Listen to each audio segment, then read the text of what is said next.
So welcome to the next edition of the Rare Business Podcast. With me today I have Keith Lewis, who is Managing Director of Match Tech here in the UK. Hi Keith. Hello, how are you? I'm very well, thank you. So Keith, for Good. the benefit of our listeners and readers, can you tell us a bit about you and the work that you do? Yes, I do that from a personal and a business perspective. Personally, I've been in the recruitment industry since the late 80s, and after some UK and US experience, I joined Match Tech in the early 90s as a consultant. The business has subsequently grown and diversified over that period to the point where the group now employs excess of 375 people. Mm-hmm. And as a business, we deliver bespoke recruitment solutions within engineering, which is my responsibility, Right. and professional services. So the engineering part of our business covers marine, aerospace, automotive, energy, infrastructure and science, and the professional services side of the business covers technology, professional staffing such as procurement, supply chain, sales, marketing, HR and finance, for example, and we also cover employability and skills.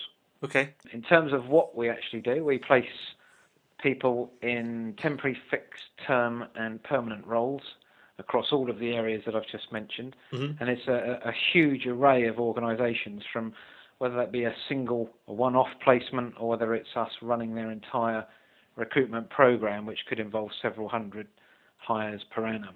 Okay. And as a business, the majority of our work is in the UK. However, our global footprint is getting bigger, and that's predominantly the result of us having followed sort of key customers overseas with their businesses and establishing in-country solutions for them. And last 12 months, we've placed people in 30 countries.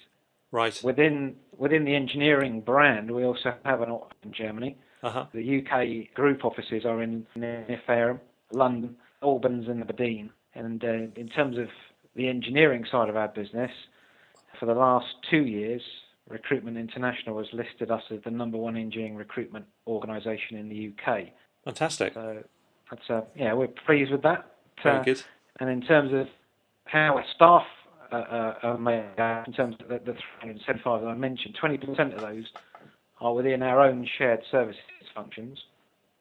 So internal, HR, legal, marketing, finance, IT, bids, along with a managed services team as well, who are responsible for account and product management of our major programs. The other 80% of our staff are our consultants and then the appropriate management structures around running such major teams and recruitment departments within the business. Okay. Other points about us are that we are AIM listed. Yeah. We became AIM listed in 2006, and our business is structured in such a way that we've got very specialist consultants who generally work very niche skills. So we don't have jacks of all trades, as it were. Our consultants are very specialist. They know their area, their clients, their candidate base, and hence they're, in my opinion, and the results tend to show it, extremely proficient. So does that mean that, for example, if you were working with an oil and gas client, you would have a geophysicist that was helping source geophysicists for oil and gas companies, for example?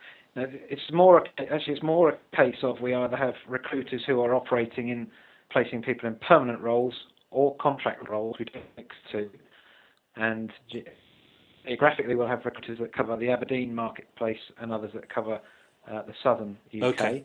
And then what will happen is that they will have generally either specific clients or specific skill sets that they would focus on. So I wouldn't have a geophysicist speaking to a geophysicist, but what I would have is a specialist oil and recruiter who only works in certain fields.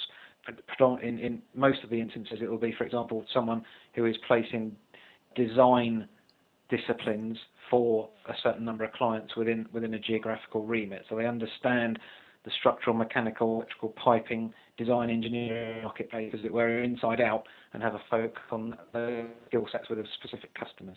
Okay. Now, also last year you appeared in the Sunday Times' 100 Best Companies to Work For list, and just wanted to, first of all, just to congratulate you on that. So that's well done. Thank you. Can you tell me what motivated you to enter the awards? Or is it something that you've done? Do you enter awards on a regular basis? No, that was the first time we'd actually entered those awards, and historically I'd have to hold my hand up and say we've been pretty poor at entering awards. It's something what we haven't really done very well is make the outside world aware of who we are, what we do, and how successful we have been at doing it. Right. The awards were generally a little bit alien to us, and in terms of having that success story and being a major employer in Hampshire and having good staff retention and a high level of employee engagement, we felt that it was time to investigate that Sunday Times list and award.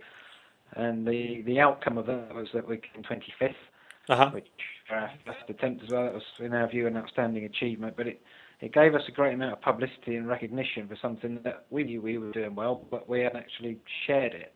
Yes. And in terms of being a growing and expanding business, it was, it is important for us to continue to attract, hire, and develop the best talent for our own business. And being recognised as one of the best companies to work for clearly helps us to achieve that. So that was the reasoning behind it.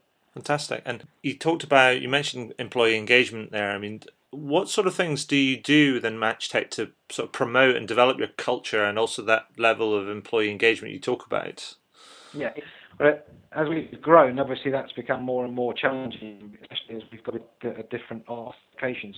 Historically, we had traditionally been a single site business in the UK based out of Whiteley near Fareham, but as we've grown and we've got those other offices that I've mentioned, we've managed to successfully retain and develop an array of sort of talented people across the areas of business to ensure that culture and the beliefs of an organisation maintained and developed at all different levels. And one of the ways we do that is to ensure that every 3 months at least, the CEO, myself, and a finance director, all of whom are on the board of the group, we present to all of the staff, including all of the off-site locations. So we ensure that they're brought up to speed with how the business is performing, what plans are short, medium, and long term. And then we also, the three of us, also conduct sort of monthly lunches with the staff as well, where an open invite goes out to all employees, inviting them to have a sort of Q&A session on any subject matter that they want with the three of us. Yes. And we try and make sure that we engage at all levels across the business because, we form working groups and working parties as well. So, for example, our management structure, our leadership level below that structure, and all the people involved in those gradings throughout the business, they will be expected to work within groups to discuss, again, an array of topics, report back, implement their ideas in order to continue to drive the business forward. And one of the other challenges we have is the sort of cross-selling across the group businesses. As we've grown, when we were very small, it was very easy for us to shout across desks and communicate with each other and just make sure that the right things were happening in the accounts that we were servicing. But obviously, as we've grown and diversified, that's become more challenging. So we form working groups again within the business to run wide accounts to make sure that the service level, for example, and the consistency of that offering is maintained. And as a business, there's a huge social scene and an excellent training program within it from the day people walk in. There's a huge amount of training that they receive, and we encourage people to get formal qualifications at the end of that and pay for their membership of the REC, for example. Right. And then in terms of where that leads us to, it's a lot of what I've just mentioned there does sort of have a direct impact on the productivity within the business. We've got a great team ethic, great environment, and it's a very competitive environment as well, recruitment. And so,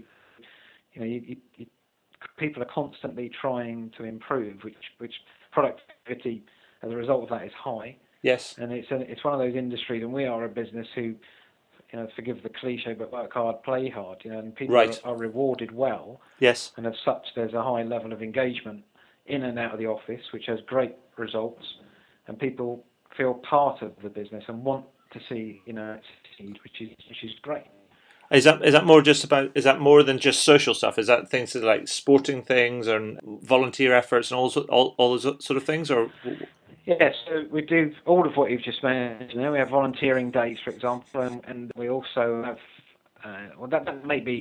It may also include things like helping long-term unemployed people back into work, into how to conduct yourself at an interview, to Right. write a CV. So we have volunteering days around those activities as well. We actively encourage innovation, for example, internally, and reward it. Things like we've got our own, everything we've done historically has tended to be in-house. For example, our own IT system is designed, built, developed in-house, and it's via the engagement of all of our staff that has enabled us to develop an even faster and more efficient system because of the innovative ideas that they've got about how that can be improved. Right. And if you sort of mix that in with our, investment and training across the staff, you as well as a clear career path and a happy work environment, you do tend to see that as you'll get a clear visibility of why the retention within the business, in my belief, is low, and how all of those points also enable us to deliver a better service and have consultants who are highly trained specialists in those niche markets and in-depth knowledge. I think you combine all those things together. Those are probably some predominant reasons for our success. Excellent. And it seems to me that where you're talking to me, and if I go back to sort of the employee engagement bit and things, it seems to me that the key things that you're doing are, I guess, two things. One is visibility. You keep showing up on a regular basis in different formats and different forums, but it's also about marrying that with communication when it's not just broadcast and talking at people, but actually it's sitting down and sharing information, but also discussing issues with people and having that open forum, as it were. Yes, it's very important, as I say, for a business of our size to do that. And obviously, what you've just picked up on there in terms of there is a fair amount of noise about us out there in the marketplace as well. And I think a lot of that's come from, everything I've mentioned and our professionalism being admired, which was illustrated at the end of last year at the Recruitment International Awards, because one of those awards is the most admired recruitment agency award, which is voted for by our peer group. And we were fortunate, not by luck obviously, but to have been voted by our peer group as the winner of that award. That's tremendous. So, Keith, if you were one of my listeners or readers and you were listening to this, and I said to you, you're in a situation where you're managing a team or managing a number of teams are in a growing business. What sort of top tips would you give to them, to a manager, executive, an entrepreneur that wants to try and bring the best out of their teams? What would you say they should focus on? Yeah, it's a good question. I'll touch on a couple of things. I think the engagement with all of the people across all levels of the business is absolutely vital. I think, and once you do that engagement as well, I think listening to them and responding is the next obvious step to me. And it doesn't mean that you have to give them everything that they're asking for. Yes. I think people need to remember sometimes that hearing them and listening to them are two very different things. So, yes. But bear that in mind, and as well as developing them and investing in them and rewarding them fairly. I think some people sometimes make the mistake of, if you've got to continually look at ways to reward them, and if they ask for more, then you always have to give it to them. There's far more things than just that monetary reward. It's we've touched on things about engagement within the business, and there's other benefits. And it's the whole makeup of the package and everything around your business that is important to people, not just thinking that it's recruitment, it's got to be the biggest lump sum figure and everybody will be happy. And the other thing I'd say is that the people that you're employing, obviously, they're the ones who are representing your organisation every hour, every day. Yes. And if they don't understand what your company and organisation stands for and how you want it to be portrayed and where you're taking it and why, then you will face a challenge. And that's why investing that time and effort in those people is vital. They are the people who are going to drive your business forward. And on the back of that, I'd also add in succession planning. It's vital. Make sure that with those people you're thinking long term, not just the short term. And our business is in my belief, is where it's at as a result of the quality of the people that we obviously employ. Yes. And I'm not suggesting by that we've always got it right. We haven't. We're like any other business. But I think what I would say as any advice is that if it's not going quite right, act quickly and decisively. Don't keep on hanging in there. Just act. Yeah. And I would recommend that to people in terms of obviously building teams and potentially not having the right people in the right places. And I'm fortunate within my business because I've got a lot of good people around me as well, and that's not luck, as it were. We've developed those people. They've been within the business a long time. They understand it. We've got that succession planning in place. They understand it, understand what we're trying to achieve, and that's absolutely vital. And I think that successful delegation when you've got that level of people is key to running the business as well. And obviously, as I said a minute ago, if they're not right and they haven't got the right people, then act quickly, because that will have a long-term damaging effect. Yes. Can I come back to quickly come back to what you talked about right at the beginning of that piece, where you talked about you need to engage people. Now, what's interesting is that there's a lot of talk about employee engagement and employee engagement initiatives and things, and it's almost that I get a bit frightened by when people start talking like that in a way, because it almost feels like employee engagement is something you do to people, if you know what I mean. It's almost like you're putting them through something, as it were. But I think you're intimating that when you talk about engaging people or engaging with them, you have a different sense in your mind. Can you explain to me what you mean by engaging with people? Is that just more just going out and speaking to them and showing up? I'm talking. Engaging to me is a lot about that communication, Yeah. in terms of every level throughout the business having an understanding of that they can speak. You are encouraging them to come forward with their thoughts, feelings, ideas, and that it's not a case of just, as I said, in terms of hearing them, it's listening to them. And it's like I said, it's not a case of, oh, okay, you've asked for that, so we'll have to give it to you. As long as they've got an understanding of how you're running the business, where they fit into it, how they can progress throughout it, that their voice is heard, and that they have an impact on where the business is going, or their area of the business. I think that's absolutely vital. And if you don't, I've not, having been with this business for nearly 20 years, I have again found certain situations whereby that lack of engagement or communication across the business has hurt us. Yes. Because people do then become and feel disengaged, and that they are a number and a cog in the process somewhere and nothing else. And that's why engagement to me is absolutely vital, that they understand it and that you communicate, you're visible, that you're not perceived as somebody at a management level on a pedestal that is unapproachable and is running the business in a certain way that nobody has any idea of, because that also creates a lot of uncertainty. Yeah, and it also creates a lot of distance between a lot of people, a lot of different people, different levels, the front line and the in the executive office, I guess. Correct. So, what's MatchTech's plans for 2013 and beyond? World domination? Well, there is. I wouldn't go so far as world domination, but we are still growing, and we're still investing in our people, and I think I always wanted us to be the number one, not in engineering, but that would come as an end result of being number one in each of the industry sectors that we support. So that isn't the case for me in every sector that I support at the moment. Although, as I said, we are classed as the number one engineering recruiter in the UK. Yes. For the last 2 years, but that doesn't mean that I'm the top in every of the areas that I support. So I do feel that there is more market share. Yes. For us to capture. Overseas, you've mentioned, and overseas is something that, again, it's very much client-led, because, as I said, those 30 countries that we have gone into are as a result of, doing a good service for a UK-based customer and then following them internationally. Yes. Now, in terms of further offices, yes, I would investigate further overseas offices, but I haven't got any plans as of today to actually open one, but I have got certain hotspots geographically that I am currently looking at. Good. Excellent. I'll also continue to sort of pursue the route of further niche skill diversification across all of the areas that we currently support.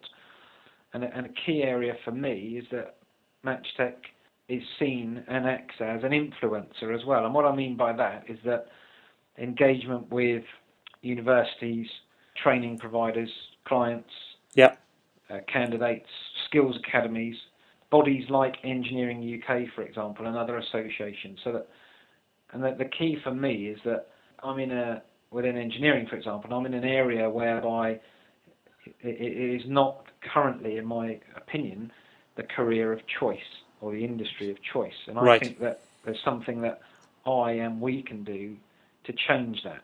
Uh-huh.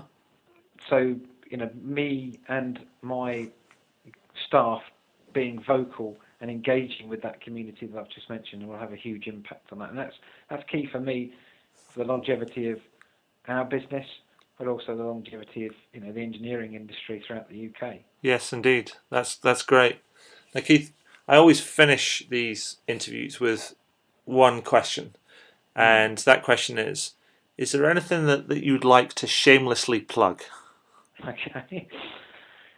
What I would say is that over the last 2 or 3 months, I've been actively engaged and have launched our first engineering showcase, which I'll explain. That's Okay. to celebrate engineering professionals and organisations and the work that they do on a daily basis. Because my view is that the UK engineering industry is flourishing. There's a huge amount of current and future projects, and the aim is to give engineers the opportunity to showcase their achievements. So it's an online gallery that celebrates the outstanding work of individual professionals across the industry. Yes.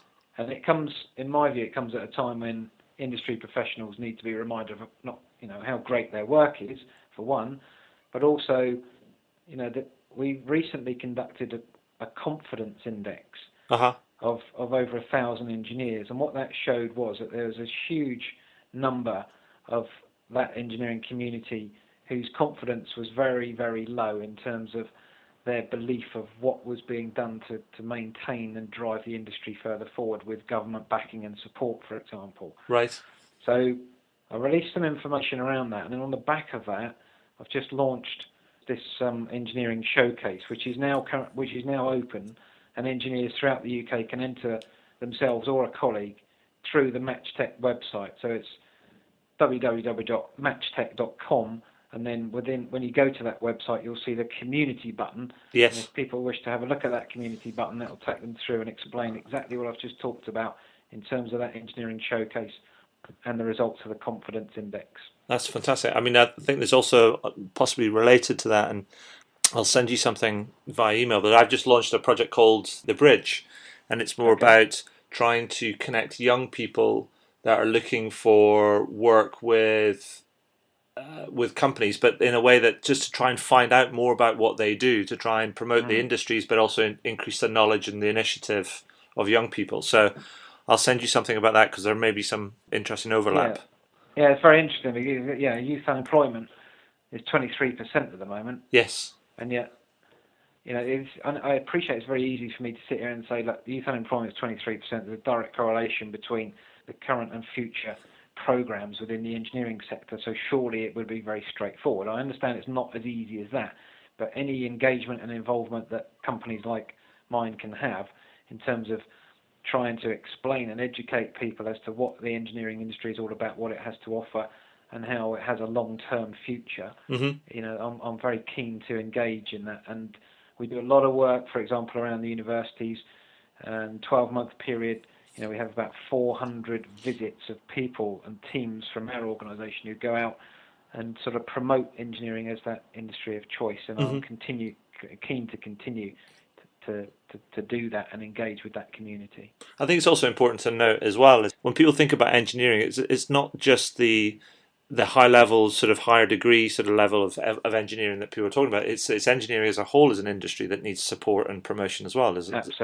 Absolutely. And I'm very pleased to see, for example, under apprenticeship schemes as well, there's more people in the UK currently doing apprenticeship schemes than there are who are at university. Fantastic. So that's a huge shift over the last few years, which is a great thing to see as well, because obviously it's, some of these major projects that are either currently happening or are on that horizon, there'll be a huge demand for those people as they come out of those schemes, which is great. That's fantastic. Keith, thank you so much for your time today. I mean, that's been really interesting, and I'll send you I'll get all this edited up and send you and get it all linked up, so it's all we can do some promotion on your community and the showcase efforts. And I'll send Excellent. you something else via email, and then we'll just try and make even more noise than you're making already. Great, excellent. Thank you for that. All right, Much appreciated. Thanks for your time. cheers. Thanks, Keith. All the best. Bye bye. Bye bye. Bye bye.